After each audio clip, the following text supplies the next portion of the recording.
eu sou a Mariana e hoje eu venho falar das minhas leituras do mês de julho.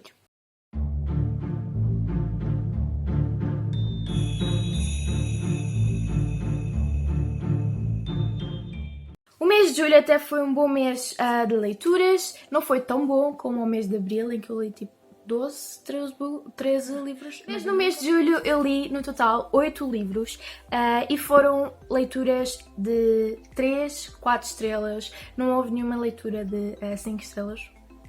Mas também não houve nenhuma leitura de 2 e de 1 estrelas, portanto uma pessoa não pode ficar muito triste, né? E portanto eu vou-vos falar dos 8 livros que eu li este mês. O primeiro livro que eu li foi A Tentação do Casamento, que me foi enviada pela Asa, muito obrigada. E eu gostei deste livro, dei-lhe, vou aqui às minhas cábulas, dei-lhe 3 estrelas. Na minha review vocês podem ver ao certo quantas estrelas eu dei, porque eu normalmente meto 3, qualquer coisa. Nem todos os 3 são iguais, nem todos os 4 são iguais, porque há 4 que são tipo, mais perto dos 3 e há 4 que são mais perto dos 5. E portanto, eu tenho a tendência de meter 3, qualquer coisa. Isso também é porque no Excel eu tenho uma tabelazinha onde eu calculo tudo o que eu acho, desde capa, a paginação, a história em si, a escrita, plot twists, etc. Portanto, tudo é contabilizado e eu nessa tabela meto certinho a pontuação que eu dou aos livros e, portanto, nas minhas reviews eu deixo a pontuação certinha. Mas um dia deste eu faço um vídeo do género como eu classifico os meus livros ou como é que eu faço a classificação dos meus livros, etc. Porque eu acho que é interessante, também gosto de ver o que é que as outras pessoas, como é que as outras pessoas chegam a um 3.4, por exemplo. Isto tudo para dizer porque é que eu faço 3,2 ou 3,3. Na minha review, que eu vou deixar o link cá em baixo, vocês podem ler tudo o que eu achei sobre este livro. Mas, resumidamente, eu gostei da história, gostei muito da personagem principal, que é muito diferente. Ela tem uma mancha na cara e por causa disso isolou-se há vários anos. Neste livro, esta personagem tenta mostrar-se ao mundo, tenta ultrapassar algumas coisas que o passado fez com que ela não conseguisse ultrapassar anteriormente. Houve algumas partes que eu fiquei tipo entediada, porque nós percebemos muito de início o que é que vai acontecer e portanto não há assim nada de wow ao longo do livro. Nós sabemos o que é que vai acontecer, nós sabemos como é que vai acontecer e portanto lentamente vai acontecendo o que nós pensámos que ia acontecer e depois uma pessoa fica, ok, tipo, já sei, já percebi, agora podem-me dar qualquer coisa mais wow, e foi por isso que eu lhe dei 3 estrelas. É um bom livro, é um livro interessante, gostei muito da personagem e do crescimento da personagem principal. No entanto, sinto que houve uma altura em que eu fiquei um bocadinho entediada, não foi espetacular, mas foi uma boa leitura e fez-me lembrar o quão eu gosto de romances de época e o quão eu quero ler mais romances de época. De seguida eu li Entre as Mentiras, enviado pela Planeta. Eu gostei deste livro, dei-lhe 4 estrelas e o que é que eu tenho a dizer? Eu não achei este livro o melhor livro do mundo e é por isso que eu não consegui dar 5 estrelas. Foi uma leitura prazerosa, uma leitura que eu gostei de ter e foi um livro que me cativou. No entanto, não o considero, como eu já referi, uma leitura de 5 estrelas. Eu senti uma enorme empatia pela personagem principal. Através das descrições eu consegui entender o que é que ela estava a sentir e quase que consegui sentir o que ela estava a sentir. Portanto, muitos parabéns à autora. Eu acho que é uma autora. Michelle é uma autora. Ok, continuando. E eu gostei muito deste livro. No entanto, achei algumas partes previsíveis. Quando o mal da fita aparece, o autor percebe logo quem é que é e depois quebra um bocadinho o ritmo e aquele entusiasmo de perceber quem é que foi. Ficamos apenas, como no livro anterior, a tentar perceber como é que ele o fez e porquê e não realmente quem é que o fez. Resumidamente, é um livro interessante que fala de problemas reais, como por exemplo o alcoolismo, a traição, etc. Tal como o último livro, Entre as Mentiras também tem opinião no blog, portanto vou deixar o link lá em baixo. De seguida eu li A Rapariga de Auschwitz, enviado pelo Marcador. Eu já tinha este livro aqui há algum tempo para ler, mas a verdade é que eu tinha começado a ler e não tinha sentido aquele interesse fenomenal, ou seja, eu não estava no mood para este tipo de livros, mas no entanto, no outro dia, eu estava a olhar para as minhas estantes e vi este livro. Eu estava no mood de algo mais não ficção. E comecei a ler este livro e acabei-o num dia. Eu gostei imenso da história. Este é o segundo livro que eu leio sobre o Holocausto. Eu tinha muita curiosidade em ler mais coisas sobre este tema, uma vez que o único que eu li foi o diário de Anne Frank, e portanto eu queria muito ler mais alguma coisa sobre este tema e decidi pegar neste livro. Gostei muito deste livro porque nos conta mais sobre a vida antes de Auschwitz, a vida em Auschwitz e a vida depois de Auschwitz. E portanto, isso é algo que no Diário de Anne Frank nós não temos conhecimento, a vida durante e depois. E neste livro, que é um relato de uma pessoa que conseguiu sobreviver, nós temos conhecimento.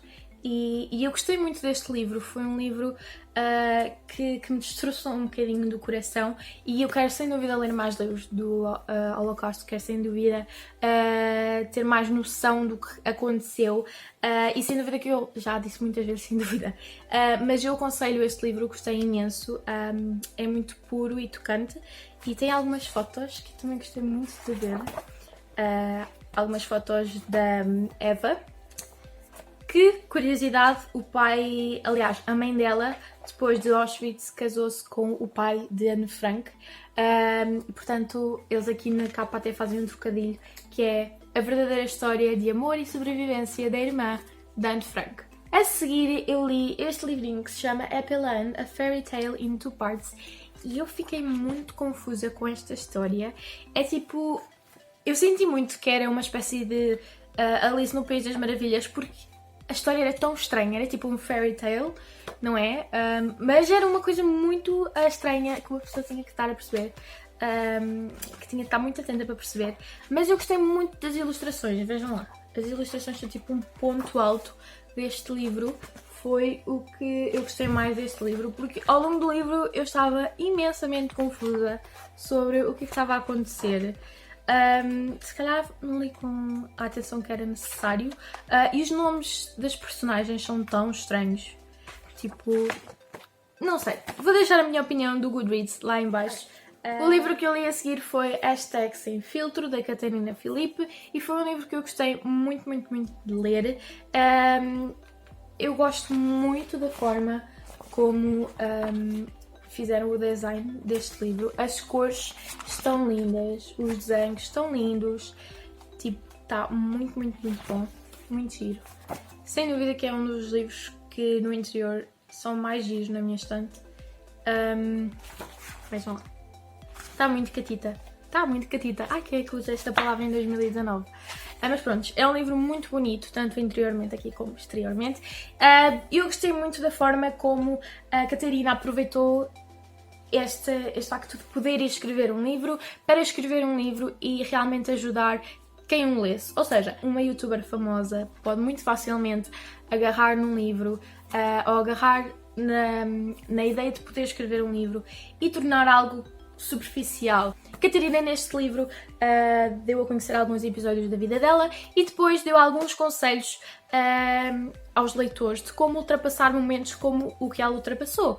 E eu gostei muito disso, gostei muito dela ter usado esta hipótese de escrever um livro e ter tornado algo útil para o seu leitor e algo que ajudasse as pessoas que fossem ler este livro. Portanto, eu gostei muito dessa escolha dela. E pronto, gostei de ler as histórias, gostei de saber um bocadinho mais sobre ela e gostei muito de ver como ela transformou este livro numa coisa bonita. Depois eu li Deixa-me Mentir, enviado pela Cultura. Muito obrigada, Cultura. E este livro, como vocês sabem, eu fiz imenso barulho quando soube que ele ia sair. Porque eu li os outros dois livros da Claire e eu, tipo, fiquei fanática. São livros muito bons, são livros memoráveis, são livros que eu adorei.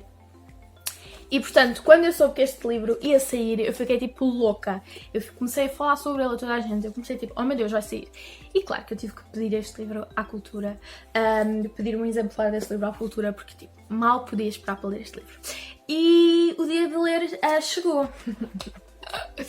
E, sinceramente, eu gostei deste livro, mas eu não amei. E provavelmente o facto de eu não ter amado é porque eu também estava com muitas expectativas, porque eu amei os outros livros. Eu acho que isso também influenciou eu ter lido dois livros incríveis, com plot twists incríveis, e depois ler este livro e não achar tão bom. Eu dei 4 estrelas, não foi um livro que eu odiei. mas foi um livro que eu gostei, mas não amei. E eu estava à espera de amar. Sério. Eu acho que uma das razões para eu não ter amado este livro foi o facto deste livro ser contado de 2 pontos de vista. Do ponto de vista da Ana e do ponto de vista de... eu não lembro o nome dele. E do ponto de vista de um detetive. E como vocês sabem, não gosto muito de policiais, não gosto muito de thrillers policiais, eu adoro thrillers, mas thrillers policiais não acho tanta piada, porque eles acabam por se focar muito na personagem do detetive e focar muito na sua história, e depois o crime, que é o que realmente me interessa, é um bocadinho deixado para o lado e não existe tanto foco nele, e não existem tantas páginas sobre ele, e depois existem aquelas páginas, muitas páginas sobre o polícia. E sinceramente é por causa disso que eu não gosto tanto de crimes, de thrillers policiais. E assim que eu vi que havia um detetive, fiquei um bocadinho triste e eu pensei, não, isto vai correr bem, é Claire, não vai haver muita coisa sobre o detetive, mas houve. E essas partes foram tão chatas para mim, eu não queria saber sobre a vida do polícia. Eu gostei muito dele, eu gostei muito do detetive, mas eu não queria saber da vida dele. Eu só queria saber do que é que aconteceu à Ana, o que é que aconteceu aos pais e o que é que estava a acontecer. E, portanto, eu não adorei esse livro. Sem dúvida que houve um plot twist no final, eu não estava completamente com certeza que isso ia acontecer, mas umas páginas antes eu percebi, ok, já percebi quem é que foi. E não foi tipo, uau, foi esta pessoa, tipo, que fez isto tudo. Entendem? Prontos. E tentei não ser spoiler, acho que não foi spoiler. E pronto, eu estava a esperar um bocadinho mais deste livro. Acho que é um bom livro para lerem, mas acho que os outros dois são muito, muito, muito, muito melhores. E pronto, só queria dizer isso. Para lerem a minha review completa, vão ao blog, que eu tenho lá tudo explicado com palavras decentes. E é isso. Depois li O Mundo Ideal, enviado pela Dom Quixote. Muito obrigada por me terem enviado este livro. E o que é que eu posso dizer sobre este livro? Eu estava com muitas expectativas para este livro, eu gostei muito desta capa e fiquei muito entusiasmada para ir ler este livro. Eu dei este livro 3.3 porque eu lembro-me, porque eu fiz a review há pouco tempo. By the way, podem ir ler a review, vou deixar o link em baixo. E eu gostei tipo, muito do facto de existir uma espécie de retelling deste livro, e a premissa é, e se o Aladino nunca tivesse encontrado a lâmpada? Esta premissa está tão errada, porque...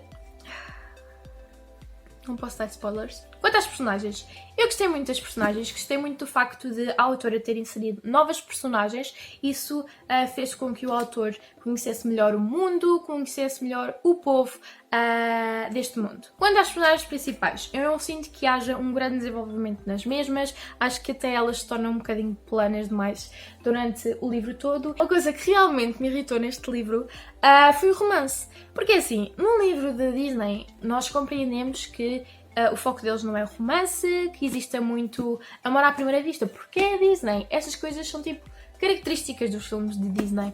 Um rapaz e uma rapariga apaixonam-se. É uma coisa característica dos livros, das coisas da Disney. No entanto, para um livro que tinha 350 páginas, eu estava à espera que a autora pegasse no romance e o melhorasse, ou seja, que o desenvolvesse melhor, que não fosse logo ele olhou para ela, não sei o que, não sei o que mais, tiveram 3 conversas e já se amam.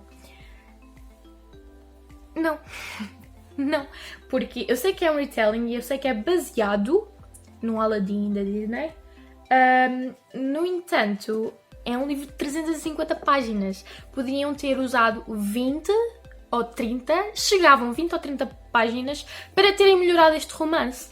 E não foi isso que fizeram. Fizeram literalmente um bocadinho a cópia do que acontece nos filmes. E se bem que noutras circunstâncias.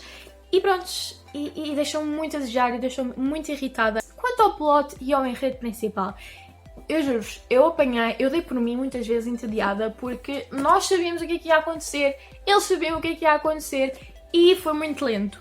Foi muito lento, foi muito drama, foi muito demorado até chegar ao ponto e eu fiquei muito entediada. Acho que podiam cortar as páginas que demoraram a prosseguir com o plano e colocar de facto romance de jeito. E é isso, eu não desgostei desta leitura, não achei tipo horrível. Sinto que deixou um bocadinho a desejar, mas pormenores. Dei a 3.3 este livro e, portanto, se quiserem saber mais, eu vou deixar aqui o link. O último livro que eu li em julho foi Sorrisos Quebrados. Eu comprei este livro na Feira do Livro e eu estava muito curiosa quanto a este livro, porque é escrito por uma autora portuguesa e muita gente falou muito bem dele. O que é que eu tenho a dizer? Este livro começou tipo tão bem. Este livro começou tão bem. Eu comecei a ler este livro no metro e eu juro que eu fiquei tipo arrepiada com o que eu estava a ler. Gostei muito das primeiras páginas. Foram tipo incríveis. No entanto, o que se deu a seguir não foi tão incrível. Foi muito clichê. Foi muito uma coisa que eu já li milhentas vezes e fiquei um bocadinho desiludida. Eu já sabia o que é que ia acontecer. Novamente, eu já sabia o que é que ia acontecer. Toda a gente a ler aquele livro já sabe o que é que vai acontecer. E torna-se um bocado chato. Torna-se um bocado chato porque não há nada que o leitor fique tipo uau! Entendem? E foi muito clichê, foi muito...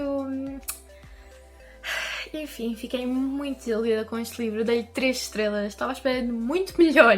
E com aquele início, eu pensei, não, isto vai ser um dos meus livros favoritos do ano. E depois continuei a ler e na página 30 fiquei tão desiludida e depois comecei a ficar tão desiludida a partir daí. Digam-me aí em baixo se vocês já leram algum destes livros, como é que foi o vosso mês de julho em termos de leituras e um beijinho e até ao próximo vídeo. Tchau!